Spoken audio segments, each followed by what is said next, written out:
এই কাপুরুষের দল ওই দেয়ালের পেছন থেকে ককটেল মারতে পারে, এর বেশি কিছু না। আমরা এই কাপুরুষকে বলতে চাই, কাপুরুষের দলদের, যে আপনাদের যদি এত মারার শখ থাকে আসেন, কোথায় মারবেন, কখন মারবেন, টাইম বলেন, আসবো। 17 বছর তো পুলিশ নিয়ে এসে খেলছেন, এখন তো দরকার নাই, চলে আসেন। আপনারাও আসেন, আমরাও আসি, প্রশাসন থাকবে না। ককটেল কতগুলো মারবেন, সামনে এসে মারেন। এই পিছন থেকে কাপুরুষের মতো মারার দরকার নাই। এবং আমরা আজকের এই ঘটনায় যে ককটেল বিস্ফোরণ হয়েছে, তারা ভেবেছিল এই প্রোগ্রামটি ভুন্ডুল করবে, কিন্তু আমরা এতে বিন্দু মাত্র বিচলিত না। কারণ এর চেয়ে বড় বড় গুলি গোলা বারুদের কামানের সামনে আমরা দাঁড়িয়েছিলাম, যারা আমরা জোলাই ছিলাম। আমাদের ভিতরে জোলাইয়ের রক্ত আছে, এই কাপুরুষগুলো সেগুলো ভুলে গেছে। প্রোগ্রাম চলমান আছে, প্রোগ্রাম তার আপন গতিতে চলছে, আমরা বিন্দু মাত্র বিচলিত না। একটু আগে বলেছি, আমরা যখন ওইখানে প্রোগ্রাম চলাকালীন, এখনো প্রোগ্রাম চলছে, প্রথমে 2টি ককটেল বিস্ফোরণ হয়, যেগুলোর আপনারা ফুটেজ পেয়েছেন। ওইখানেও একটি বিস্ফোরিত ককটেল এবং একটি অবিস্ফোরিত ককটেল পুলিশ এসে উদ্ধার করার পরে সেটি ওইখানে আছে, আপনারা দেখেছেন সেটি।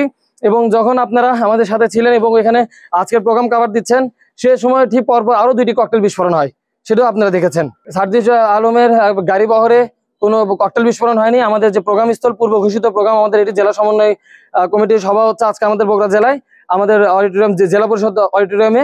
ঠিক আমাদের যে জায়গায় প্রোগ্রাম, ঠিক ঘটনাস্থলে আমাদের হল রুমের সামনে ককটেলটি বিস্ফোরিত হয়। নেতা কর্মী আহত হয় নাই, কারণ আমরা আওয়াজ পাওয়া মাত্র যখন আমরা চলে আসি, তারপর পরে আমরা যখন তাদেরকে ধাওয়া করি, তারা সেখান থেকে চলে যায়। এবং শুধু আমরা আজকে একটা কথা বলতে পারি যে আজকে প্রশাসনের প্রতি আমরা হতাশ, কারণ আজকে প্রশাসনের বিন্দু মাত্র আমাদের প্রতি সহায়তা ছিল না। আজকে আমাদের বগুড়া জেলার সমন্বয় সভা, যেগুলো আমাদের প্রস্তাবিত কমিটি এবং যে সকল সমন্বয় কমিটি আমাদের গঠিত হয়েছে, শুধু তাদেরকে নিয়ে বগুড়া জেলা এনসিপির সমন্বয় কমিটির বৈঠক হচ্ছে, এবং যেটি প্রত্যেকটি বিভাগীয় জেলায় হচ্ছে, এবং তারই ধারাবাহিকতায় আজকে বগুড়ায় প্রোগ্রাম হচ্ছে।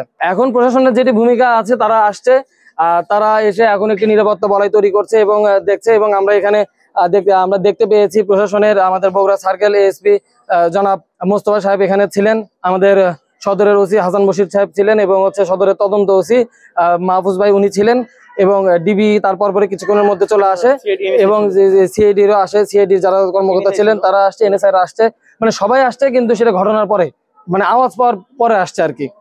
এবং শুরুতে আমরা কোনো প্রশাসনের হেল্প পাই নাই।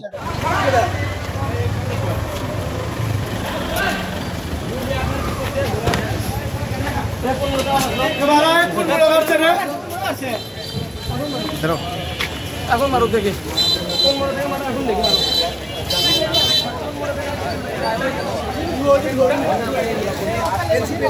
অস্থায়ী কার্যালয় রয়েছে, সেটি কিন্তু তিনি কিন্তু এখানে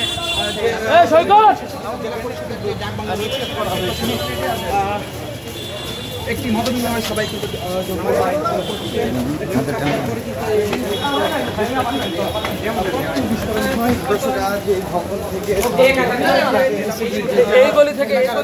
কিন্তু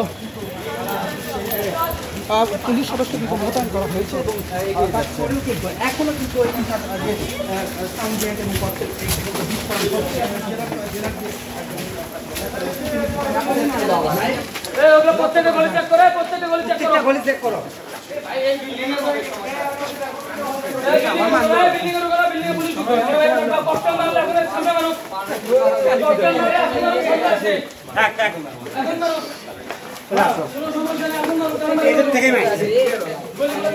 এই বিল্ডিং থেকে নাই আগে